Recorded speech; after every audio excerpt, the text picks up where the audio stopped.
দুবাইয়ে দেশের পতাকা উড়িয়ে ঘরে ফিরল উদয় নারায়ণপুরের কলেজ ছাত্রী। আন্তর্জাতিক স্তরের একাধিক বিষয় ভিত্তিক যোগাসন প্রতিযোগিতায় সোনা ছিনিয়ে এনে দেশের মুখ উজ্জ্বল করেছে উদয় নারায়ণপুরের কলেজ ছাত্রী সুস্মিতা দেবনাথ ওরফে রায়। সোমবার রাতে উদয় নারায়ণপুরের বাড়িতে এসে পৌঁছয় সে। স্বাভাবিকভাবে খুশিতে ডগমগ উদয় নারায়ণপুরবাসী। 2023 সালের সেপ্টেম্বর মাসে ভারতবর্ষের উত্তরাখণ্ড রাজ্যে অনুষ্ঠিত হওয়া ওয়ার্ল্ড ফিটনেস ফেডারেশন যোগাসন স্পোর্টস ভারত আয়োজিত ন্যাশনাল প্রো এএম যোগাসন স্পোর্টস চ্যাম্পিয়নশিপে আর্টিস্টিক যোগাসন প্রতিযোগিতায় সোনা, ট্র্যাডিশনাল যোগাসন প্রতিযোগিতায় রূপো এবং স্লো আর্টিস্টিক যোগাসন প্রতিযোগিতায় ব্রোঞ্জের পদক প্রাপ্ত করেছিল উদয় নারায়ণপুরের মাধবীলতা কলেজের ফিজিক্যাল এডুকেশন বিভাগে চতুর্থ সেমিস্টারের পড়ুয়া সুস্মিতা দেবনাথ। জাতীয় স্তরে বাজিমাতের পরই সুস্মিতার কাছে সুযোগ আসে আন্তর্জাতিক স্তরে অর্থাৎ তৃতীয় এশিয়ান যোগাসন স্পোর্টস কাপ প্রতিযোগিতায় অংশগ্রহণ করার। চলতি বছরে গত 25 থেকে 27 জুন পর্যন্ত যারা আসর বসেছিল সংযুক্ত আরব আমিরাতের দুবাই শহরে। আর সেই প্রতিযোগিতায় ভারতবর্ষ থেকে পশ্চিমবাংলার হয়ে প্রতিনিধিত্ব করে হাওড়া তথা উদয় নারায়ণপুরের সুস্মিতা দেবনাথ ওরফে রায়।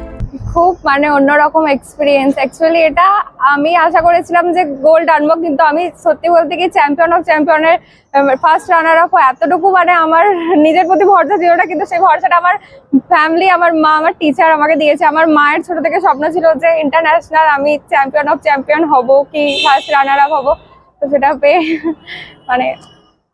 আমার স্বপ্নটা সত্যি হয়ে গেছে। ছোট থেকে এত স্ট্রাগল, এত কিছু। প্রতিযোগিতায় অংশগ্রহণ করে আবারও বাজিমাত করে দেয়। আর্টিস্টিক, ট্র্যাডিশনাল এবং রিদমিক তিনটি বিভাগেই দেশের হয়ে স্বর্ণ পদক প্রাপ্ত করে রায়। এখানেই শেষ নয়, 18 থেকে 21 বিভাগীয় বিশ্ব চ্যাম্পিয়ন অফ চ্যাম্পিয়ন রাউন্ডে দ্বিতীয় স্থান দখল করে ভারত তথা বাংলার মুখ উজ্জ্বল করে সে। আমি ফার্স্ট যেখানে শিখতাম উনি মারা গেছেন, ওনার নাম হচ্ছে যে অরূপ মান্না। তো সেকেন্ড বার যেখানে শিখতে গেলাম উনিও আমার ন্যাশনালের সময় মারা গেলেন আমার খেলাটা। যাই হোক, খেলো ইন্ডিয়া গেমটা দেখে যেতে পারলেন না। ওনার নাম ছিল অরুণ দাস, আর এখন যিনি আমার শিক্ষক বর্তমানে উনি হচ্ছেন গৌরাঙ্গ সরকার।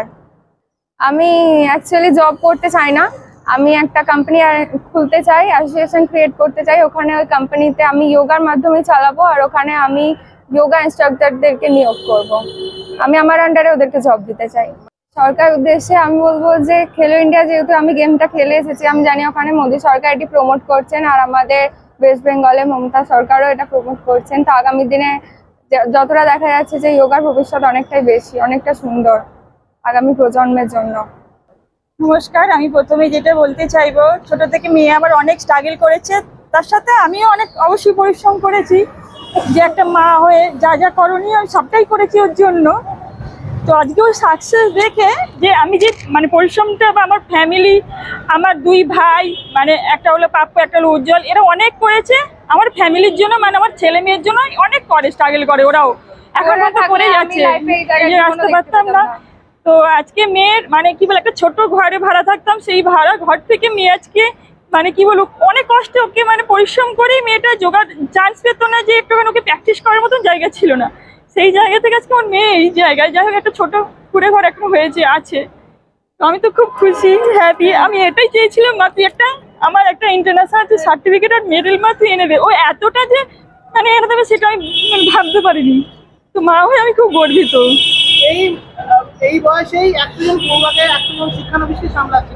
হ্যাঁ হ্যাঁ, ও শুধু সামলাচ্ছে না, ও ক্লাস যখন মাধ্যমিক দেওয়ার সাথে সাথে ও পরিস্থিতিটা যখনই দেখছে যে মা বাবার এইরকম এখনকার যেহেতু অনলাইনের সমস্ত কিছু মার্কেটিং হচ্ছে, তাহলে আমাদের রেডিমেড বিজনেস খুব একটা ভালো চলছে না। ও বাবা মায়ের এরকম আর্থিক অবস্থা দেখে মেয়ে কী করেছে, মাধ্যমিক দেওয়ার সাথে সাথেই ও কী করেছে শুরু করে দিয়েছে যোগা ক্লাস। তখন ওই যাই হোক 10-15টা বাচ্চাকে নিয়ে স্টার্ট করে, তারপরে আস্তে আস্তে মেয়ে আজকে এই জায়গায়।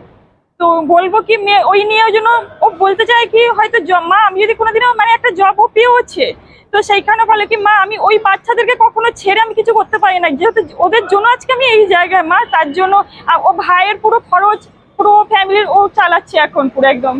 তো সেই জায়গা থেকে কি বলবো, আমি খুব গর্বিত, মেয়েকে নিয়ে প্রাউড ফিল করি।